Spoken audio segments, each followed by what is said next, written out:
2 Kings chapter 11. Now when Athaliah, the mother of Ahaziah, saw that her son was dead, she arose and destroyed all the royal offspring. But Jehosheba, the daughter of King Joram, sister of Ahaziah, took Joash, the son of Ahaziah, and stole him away from among the king's sons who were slain, even him and his nurse, and put them in the bedroom. And they hid him from Athaliah, so that he was not slain. He was with her in Yahweh's house. He was with her hidden in Yahweh's house 6 years, while Athaliah reigned over the land. In the 7th year, Jehoiada sent and fetched the captains of 100 of the Karites and of the guard, and brought them to him into Yahweh's house. And he made a covenant with them, and made a covenant with them in Yahweh's house, and showed them the king's son. He commanded them, saying, "This is what you must do. A third of you who come in on the Sabbath shall be keepers of the watch of the king's house. A third of you shall be at the gate Sur, and a third of you at the gate behind the guard. So you shall keep the watch of the house and be a barrier. The 2 companies of you, even all who go out on the Sabbath, shall keep the watch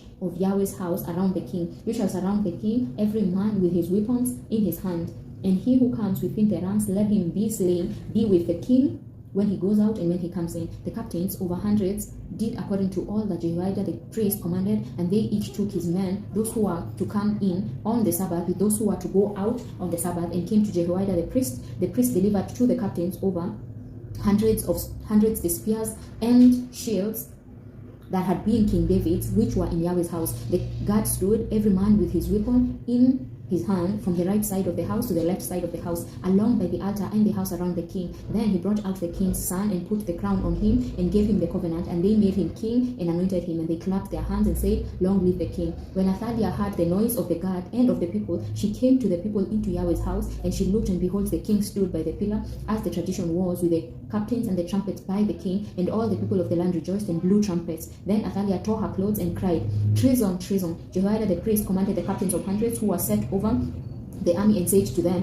"Bring her out between the ranks, kill anyone who follows her with the sword." For the priest said, "Don't let her be slain in Yahweh's house." So they seized her, and she went by the way of the horses entry to the king's house, and she was slain there. Jehoiada made a covenant between Yahweh and the king and the people, that they should be Yahweh's people, also between the king and the people. All the people of the land went to the house of Baal and broke it down. They broke the altars and his images in pieces thoroughly, and killed Matan the priest of Baal before the altars. The priest appointed officers over Yahweh's house. He took the captains over hundreds and the Karites and the guard and all the people of the land, and they brought down the king from Yahweh's house, and came by the way of the gate of the guard to the king's house. He sat on the throne of the king. So all the people of the land rejoiced, and the city was quiet. They had slain Athaliah with the sword at the king's house. Jehoash was 7 years old when he began to reign.